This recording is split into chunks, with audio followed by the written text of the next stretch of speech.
Kes oleks veel nädal aega tagasi osanud uskuda, et sellised sündmused võivad tõeks saada Eesti Vabariigis aastal 2007. Ja selle kõige põhjuseks on seesama pronksmonument siin minu selja taga, mis nüüd enam ei asu mitte Tallinna kesklinnas Tõnismäel, vaid siin Kaitseväe kalmistul Tallinna bussijaama lähedal.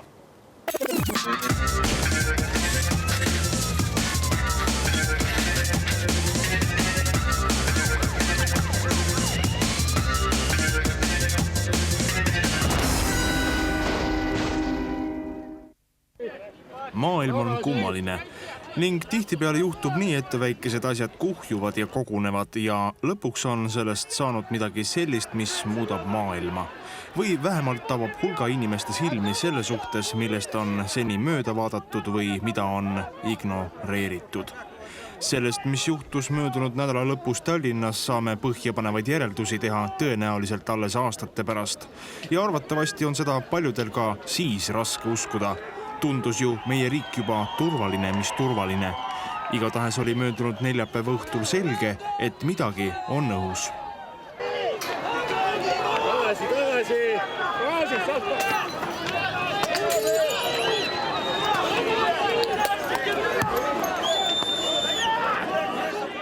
See miski lõppeski sellega, et kui rahvamass korduvalt politsei korraldusi ei täitnud, alustati pealetungi. Rahutused kestsid 2 ööd ja armu ei antud millelegi. Otse marodööre taltsutanud politseinike silme all rünnati näiteks ka kesklinna politsei osakonda.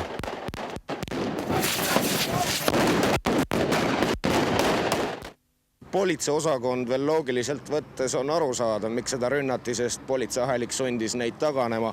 Küll aga jah, rünnati ka meedikuid, tuletõrjujaid, mis on eriti näotu ja kui te vaatate ka praeguses linnapildis ringi, siis te näete paljude operatiivteenistuste autosid, millel on siis aknad või klaasid ajutiselt kaetud esmase ja kättejuhtuva vahendiga kinni, ehk et kogu riigi päästeteenistused, kes on kutsutud inimesi aitama ja päästma, olid löögi all, mitte ainult politsei.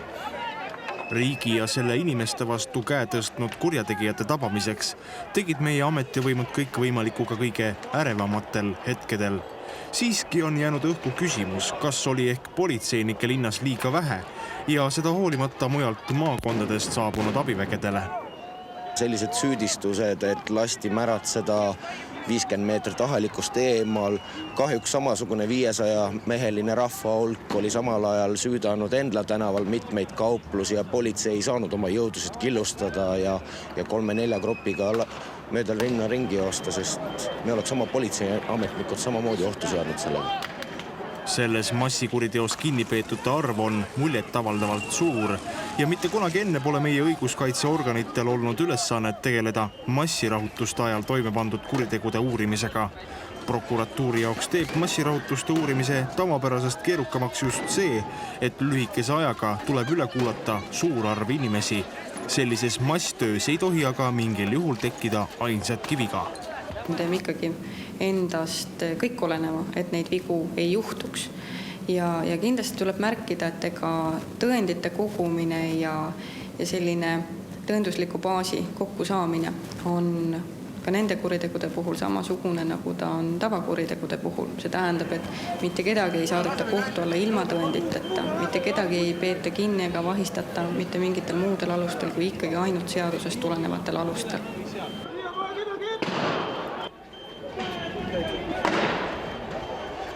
Meedia osakaal massirahutustega seotud kuritegude uurimisel on sel korral üsnagi suur ja ilmselt on enamik televaatajatest nende maratööritsejate nägudega juba tuttavad. Sel korral ei olnud röövimist ja varastamist jäädvustamas vaid linnakaamerad, vaid 10 fotograafid ja teleoperaatorid. Kuid kõigest sellest infomassist tuleb leida see ülim tõde. Kes tegi, mida tegi ja kui palju tegi? Juba alates neljapäeva ööst vastu reedet on osad prokurorid tööl olnud ja samamoodi ei ole olnud vahet ei kellaaegadel ega nädalapäevadel. Samamoodi on prokurorid ise teinud vahetult menetlustoiminguid, kuulanud üle kahtlustatavaid, samamoodi fikseerinud asitõendeid, mis nendes asjades kogutud on. Et juba selliste toimingute tegemine prokuroride poolt vahetult on olnud tegelikult veidi erandlik. Politseid on massirahutuste juures süüdistatud selles, et kasutati liigset vägivalda. Venemaa telekanalid valdavalt sellest vaid rääkisidki. Seal polnud juttugi rüüstamistest, vaid ikka sellest, kuidas Eesti riigivõim süütuid ja rahumeelseid protesteerijaid jõhkralt peksis. Kas või võtame esimese päeva õhtut, kui politsei ahelik ilma kaitsmeteta seisis sisuliselt 3 tundi kivireahe all ja juhul paluti rahval ikkagi lahkuda, kui hakkasid juba inimpea suurused kivid politseiametnike suunas lendama ja rääkida, et korraldustele mitte allunud isikute kinnipidamine on liigne jõu rakendamine. See on kelle hinnang. Politsei rakendas jõudu nii palju kui vaja, kuid nii vähe kui võimalik ja seda kindlasti tõendab ka seda, et kinnipeetute seas on raskelt vigastada saanud isikute arv minimaalne, küll aga on päris tugevalt vigastada saanud politseiametnikud, nii et see vastasrinne, kes soovis politseid rünnata, oli agressiivne ja selliste isikute kinnipidamisel paitamine või palumine rihti peale ei aita. Tuleb rakendada jõudu ja see tegevus kiiresti lõpetada, et vältida ka kõrvalseisjate elu ja tervise ohtu sattumist.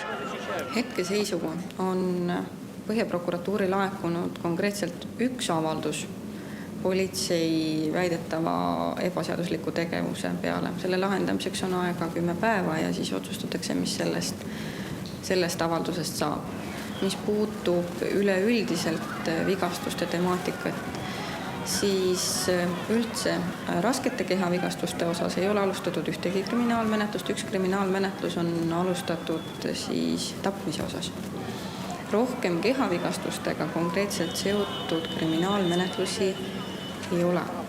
Enamus kehavigastused, mis ka praegu juba nendest kriminaalasja materjalidest nähtuvad, on tegelikult seotud just nimelt selle vandaalitsemise endaga. On need siis klaasikildudest tekkinud vigastused kätel ja jalgadel või näos, mis on olnud seotud nendesse poodidesse sisse tungimiste ja klaaside lõhkumistega. Et enamus kehavigastused on just sellised. Ja loomulikult on siis mõningad kehavigastused, mis on tekkinud nende rüseluste käigus.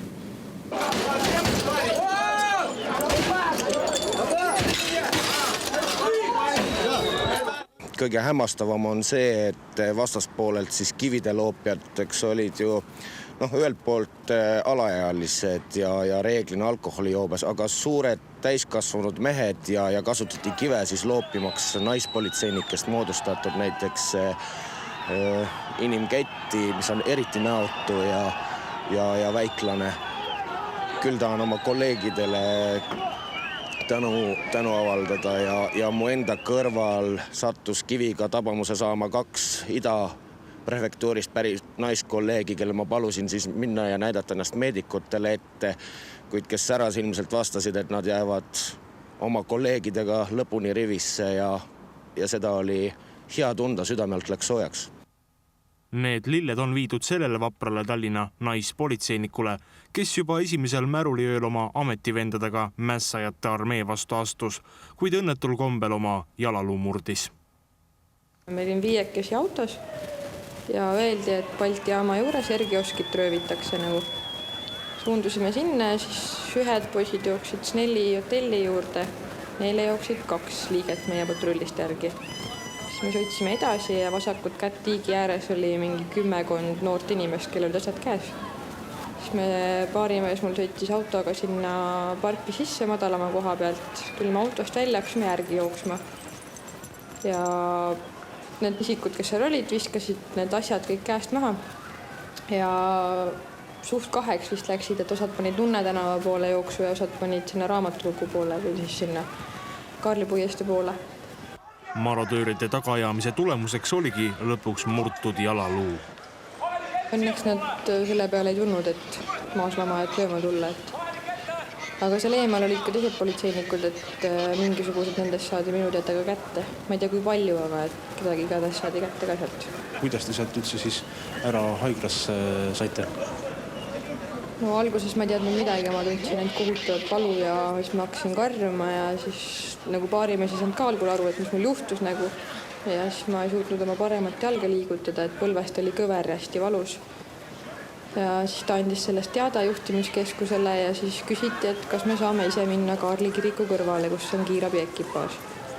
ja siis ta võttis mu sülle, viis politseiautosse ja siis kiirabiautosse ja siis kiirabilanti üle kohe. Ka president Toomas Hendrik Ilves pidas marodööride vastu võidelnud ja vigastada saanud politseiniku meeles. Vigastatule saadetud kirjas kirjutab president, et olete vapper naine. Olen teiega ja head paranemist. Teie, president.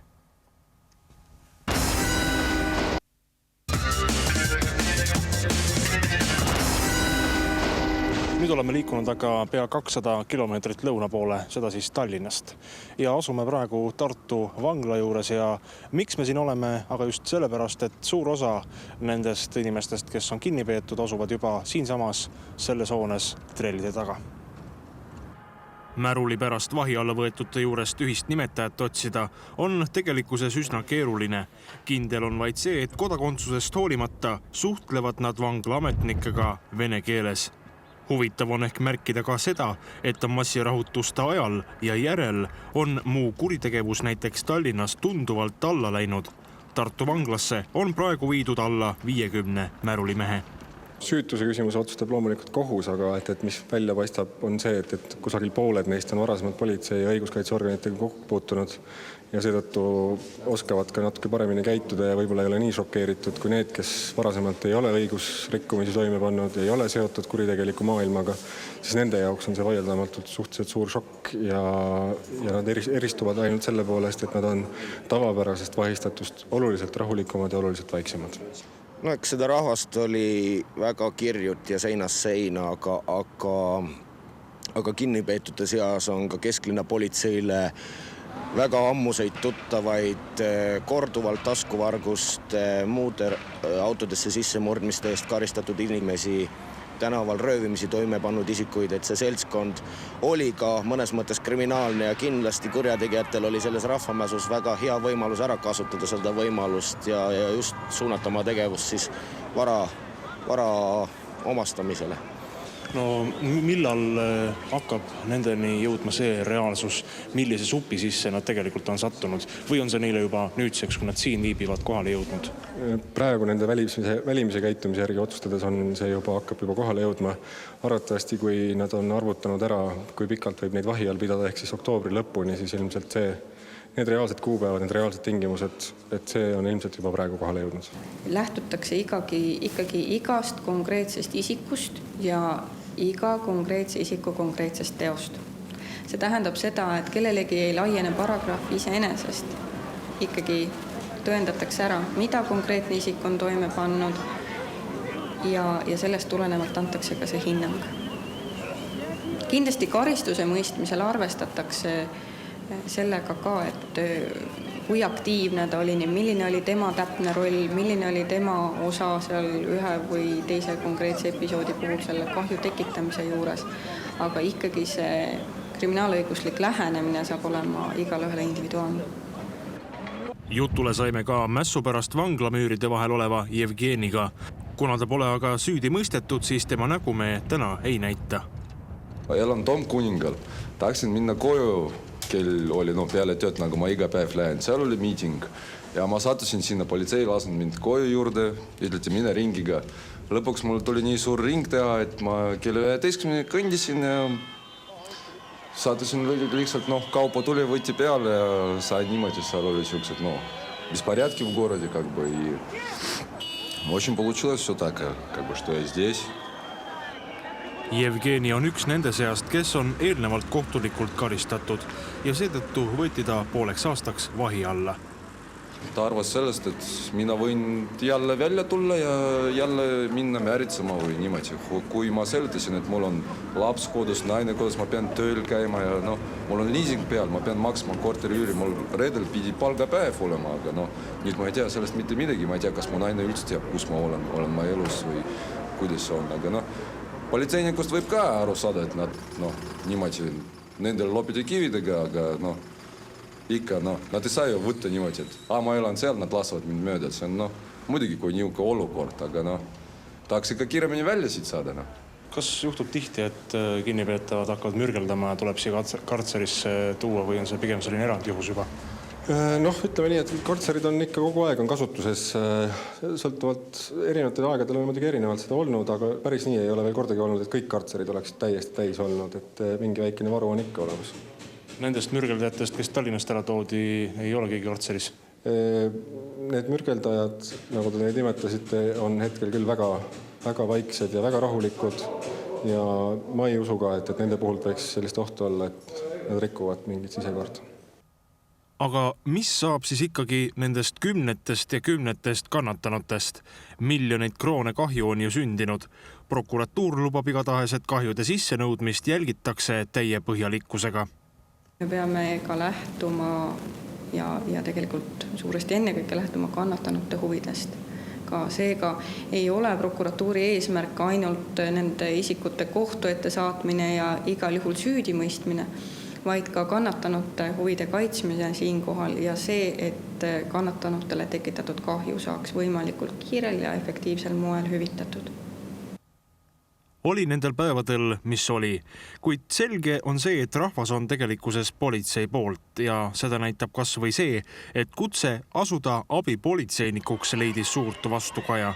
Avaldusi laekus sadadelt inimestelt ja lähiajal saab Eesti endale üle 1700 uue abipolitseiniku. Kuid soe sõna ning mõni väike tegu näitas, et Eesti rahva meel ei ole veel kusagile kadunud. Lisaks sellele, mis eriti teeb rõõmu, on tänasest päevast juhus, kus kesklinna piirkonnas üks meesterahvas jagas sisuliselt autotäie roose meie kaunitele naiskolleegidele, tänades neid vapruse eest. On toodud meile pannkooki moosiga memmekeste poolt. Rahvas on meiega ja saab aru, et politsei oli sellel raskel ajal ikkagi rahva huvides väljas, mitte mingitel muudel ambitsioonidel. Ärevad ajad peaksid tänaseks olema möödas ja võib vist küll täie kindlusega väita, et mitte kunagi pole Tallinnas olnud nii turvaline kui praegu. Pea igal tänavanurgal seisavad politseinikud ja iga väiksemgi rikkumine saab ka fikseeritud. Kuid miski ei tee olematuks neid kaadreid, mis Eestist jõudnud ka laia maailma. Vaid väiklased inimesed usuvad siiralt seda propagandat, mis püüab toimunud maratöörlust kuidagi õigustada. Kurjategija jääb ju kurjategijaks ka käivitavast jõust olenemata. Kahjutundega vaatab kogu rahvas ka neid inimesi, kes toimunut juba eos oma huvides püüdsid ära kasutada. Ja me ei räägi siinkohal neist aknafirmadest, kes juba esimesel märulijärgsel hommikul oma reklaamidega inimeste mailboxe ummistasid. Tegelikkuses märkisid need ööd aga midagi märksa sügavamat, kus pandi proovile ühtviisi eestlaste kannatlikkus kui ka järeleandlikkus. Omamoodi kogemuse võrra said rikkamaks loomulikult ka meie korrakaitseorganid, kellele see jutumärkides sõda koduõuele kohale tuli. Ja kuigi üks valjuhäälsemaid protesteerijaid ja lendlehtede levitaja Dmitri Klenski karjus sündmuste lõppfaasis politseinikele, et tahtsite Euroopat, nüüd saite Euroopa, siis eestlased elavad edasi ka selle teadmiseta. Meie oleme ju alati olnud üks Euroopa osa. Edasi tuleb siin elada meil kõikidel. Ja vähemalt meie usume, et kui see on õnnestunud siiamaani, õnnestub see ka edaspidi ning seda vaatamata üksikute õhutajate ja maratööride soovist lasta asjadel paista hoopiski teistes värvides. Что вы вам сделали? Что вы вам сделали? Фашисты!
наша! Это все наше!